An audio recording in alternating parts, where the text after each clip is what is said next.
Welcome everybody, and today we're going to discuss how to do reduction of order. Oops, okay. So the main application we're going to want to use this for is when we have a second order constant coefficient homogeneous equation with one double root, okay?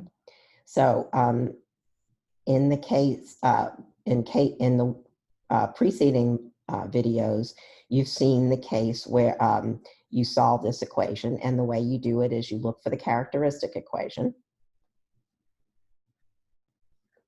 and that's a quadratic equation. And so we do this because we're looking for solutions of the form y is equal to e to the lambda x. And then by the quadratic formula, lambda is minus b plus or minus the square root of b squared minus 4ac all over 2a. And then you have three cases. So case one, as we've seen before, b squared minus 4ac is positive, and you get two real distinct roots. And we've seen that in the previous video. Case two, b squared minus 4ac is negative. You get two complex conjugate roots. And we've seen that solved completely in the previous video. And in case three, you have b squared minus 4ac equals 0. And so you have one double root. And that's the case where we need this technique. So in the case of a double root, lambda is minus b over 2a. Okay? And so we get one solution. Let me call it y1 of t, or I was calling it x before, so let's stick with x. One solution is e to the minus b over 2a times x. But to get the general solution, we need a second linearly independent solution.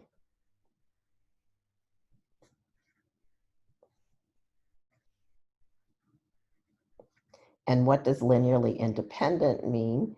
Well, when it's only two functions, and that's all we've talked about so far, that is, we need a y2 of x, which does not equal a multiple of y1. When you have more than two functions, linearly independent is a little more involved in the definition, and you'll see that in a later section in this course. Okay, so we just need another solution, y2, which is not a constant times y1.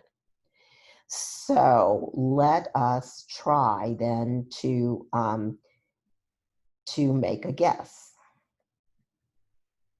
We're going to guess that we can write y2 as a function of t times y1. So it's not a constant multiple, so this would give me something linearly independent. But then the question is it any easier to find b? And of course, the answer is yes, or we wouldn't be showing this method in this video. We would be picking a method that works. So let's go through and do our calculations and see how you would find v. Okay. So we need y2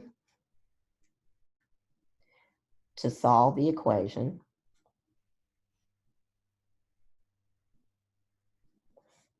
AY2 double prime plus BY2 prime plus CY2 equals 0. All right, so let's go ahead and write out what that would be if y2 is v times e to the minus b over 2ax. So if this is our y2, then y2 prime is v prime e to the minus b over 2ax minus b over 2a v e to the minus b over 2ax. Okay, and y2 double prime is going to be v double prime e to the minus b over 2ax plus, now I have to differentiate this guy and then multiply times b prime. So that'll be a v prime. That'll be a minus b over 2a v prime e to the minus b over 2ax. Now I have to differentiate this term again using the product rule. So I get a minus b over 2a v prime, which is exactly the term I have here. So I have two of these.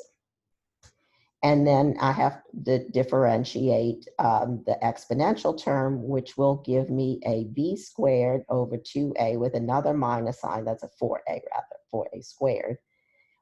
And another minus sign makes it a plus times a v e to the minus b over 2ax. Okay. All right. So that's y double prime. And notice I can factor out an e to the minus b over 2ax, because it appears in all those terms. And then I get a v double prime minus av prime with a, sorry, it's not an av prime, that's a v over a minus b over a v prime.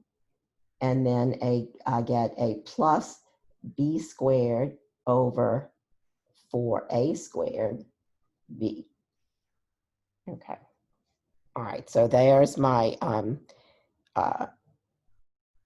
term for that one.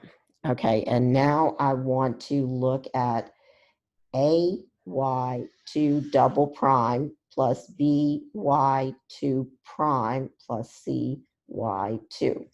I know that has to be 0. Okay, well, that's what I want to be 0. So notice absolutely everything, all those terms have an e to the minus b over 2ax. So I'm just going to factor that out right away. And now I have to multiply y2 double prime by a. So that will give me an av double prime minus bv prime plus b squared over 4av.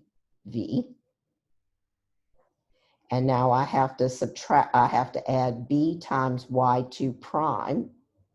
So that will give me a plus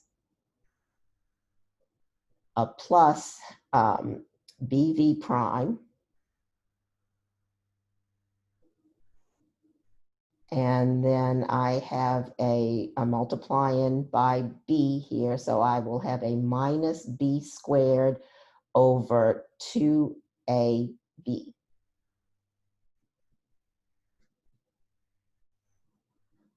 I might have said that wrong, but I wrote it correctly. B squared over 2av. And then I have to take plus c times y2. And I've factored out my exponential term, so that'll be a c times v. Okay, so let's see. I can multiply through by e to the b over 2ax. So multiply by e to the b over 2ax, because that's not equal to 0. That doesn't change anything. So I get 0 is equal to, now I have a v double prime plus, now what is my v prime term? bv prime and plus bv prime. So that goes away. There is no v prime term. And now when I look at the v term, I have a 4b squared over 2a minus 2b squared over 2a. So that is 2b squared over 4a.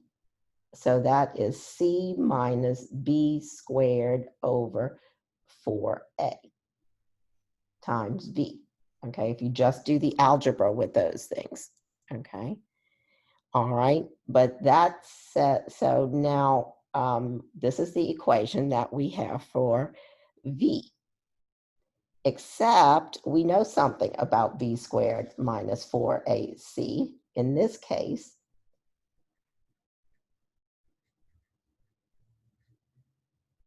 we had b squared minus 4ac equals 0. So in other words, b squared over 4a is equal to c. Just bringing the 4ac to the other side and then dividing by 4a. But if b squared minus 4a, b squared over 4a is c, then this term is equal to 0.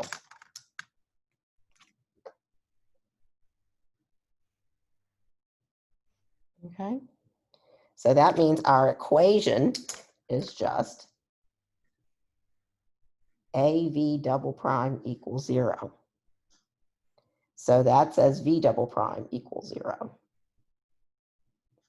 So that says V prime, by just integrating, is going to be a constant. Let me call it C2. And now I integrate that because I think of this as dV dt. Okay, and or use the fundamental theorem of calculus, however you want to phrase it. And so you get V of t is C1t plus C2. Okay. All right, so now we have our formula for V. So then Y2 of t is equal to V of t times Y1 of t. So that is C1t e to the minus b over 2a. Oh, sorry, I called it t here. I was calling it x before. Let's just stick with t since I've written t here.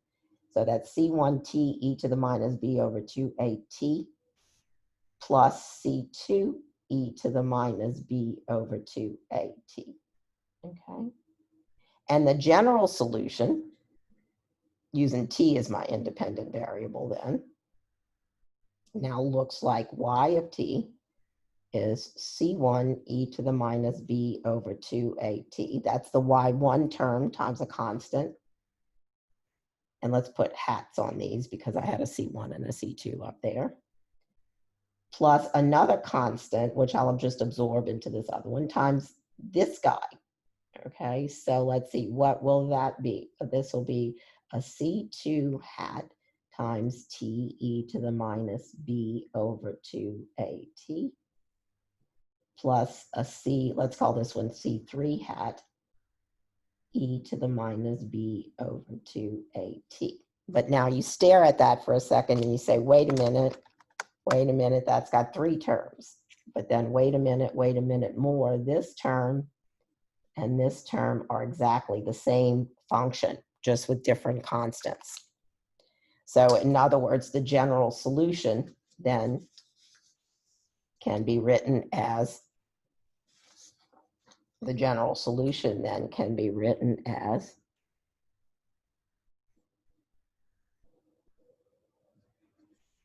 y of t is, let me call it capital C1 now, e to the minus b over 2at plus C2 e to the minus b over C2t e to the minus b over 2at.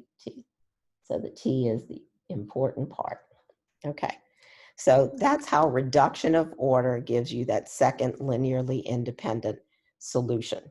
Okay, all right, and so we'll see that again. We'll reiterate that when we do the solution of the second order equation with one double root video. Okay, but the idea of reduction of order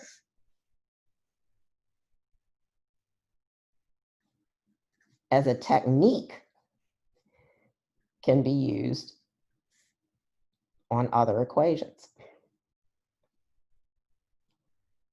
Here we started with a specific example of that constant coefficient second order homogeneous equation. But let's look at a different equation where it's not so obvious that we can use reduction of order. Suppose I look at t squared y double prime plus 3ty prime plus y equals 0. And I'll do this for t positive. And you'll see why that's a reasonable restriction later. Okay, and for some reason, by some method, which at this point you don't know how to derive this, we know one solution is y1 of t is 1 over t. Okay. And now the question is, can we find a second linearly independent solution?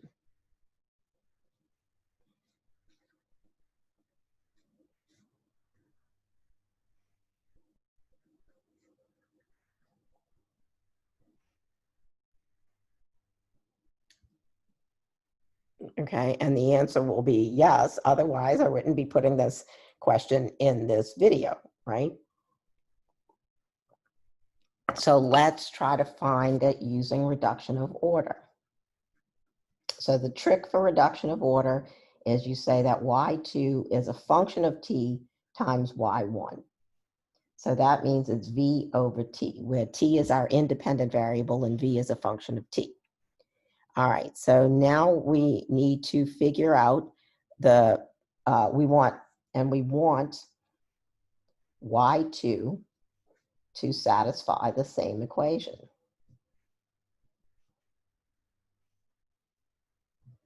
Okay, so we better calculate, here's our equation. So we want y2 to satisfy this one. So we're gonna need the derivative and the second derivative. So here's y1. Here's y2.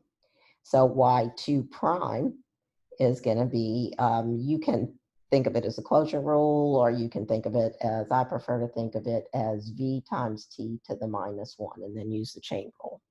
Okay, so that'll be the first function times the derivative of the second, which will be minus t to the minus 2. So that'll be v over t squared plus v prime over t.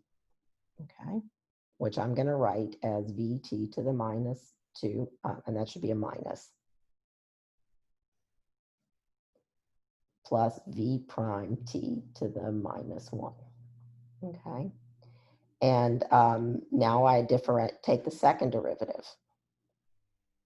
Okay, and now when I differentiate here, I'm going to get two terms. I will get a minus 2, so that'll give me a plus 2 t to the minus 3 times v. And then I will get a minus v prime t to the minus 2. And then when I differentiate the t to the minus 1, I will get minus v prime t to the minus 2. So that's what I have here. So it gives me another one of those. So I have two of those. And then I get a v double prime t to the minus 1. Okay. All right. So now we put that into our equation.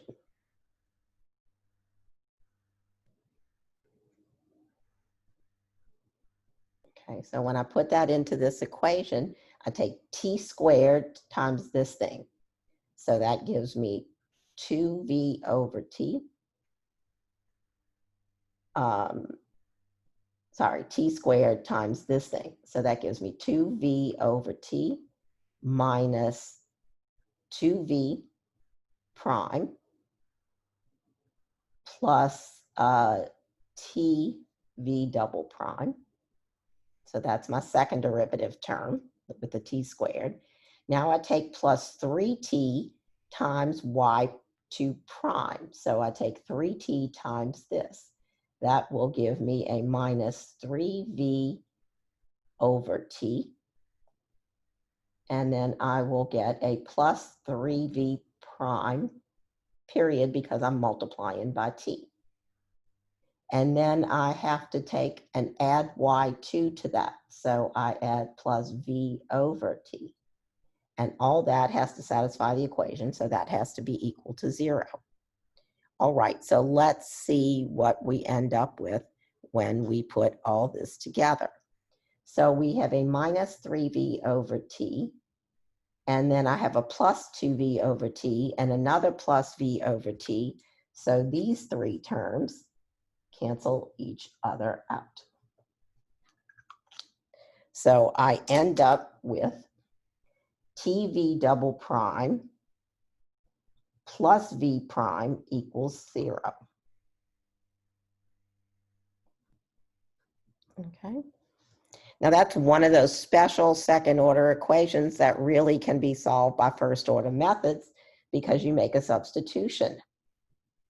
Notice v is missing. now from this equation. So you let W be equal to V prime. Then W prime is V double prime. So then this becomes TW prime plus W equals 0. Okay, that's an equation that's separable and very easy to solve for W. So let's go on and work on that. So when we solve that, I separate the variables. So that will give me TW prime is minus W. So let's write this as dW dt. And I'll multiply by dt and divide by t and divide by W.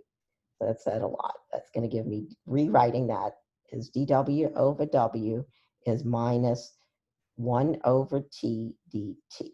So again, just write W prime as dW dt and rearrange. Okay, that's just algebra. So now when I integrate on both sides, that gives me ln absolute value of W is minus ln t plus c. You exponentiate now. You have to write this as ln 1 over t in order to be able to exponentiate nicely. And so that gives me that W is equal to C times 1 over T. Because when you take e to the ln 1 over T, that's what you get. Then you get times e to the C. You can write that as another constant. Okay, so we've done that a lot, many times before. All right, but W was dV dt. Okay, so dV dt is C over T. So now we can separate variables again. So dV is C over T dt. And so that says that integrate on both sides. That says that V of T is C ln absolute value of T plus, let's say, C2. Okay. Okay. But so that tells me what V is. That still doesn't tell me what Y2 is. I need Y2 is V of T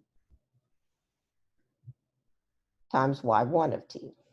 Okay, so so this gives me C ln absolute value of T plus C2. Maybe it would be better if we call that C1. And now times Y1, which if you look back, Y1 was 1 over T. Okay, so Y2 is C1 ln absolute value of T plus C2 over T. Okay.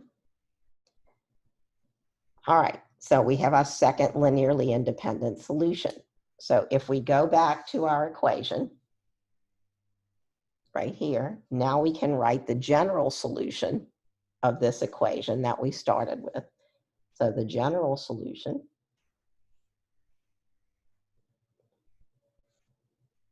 is y of h is C1 times Y1. Let me call them different constants because I've been using a lot of, okay, let's call it C3 times Y1 plus another constant times Y2.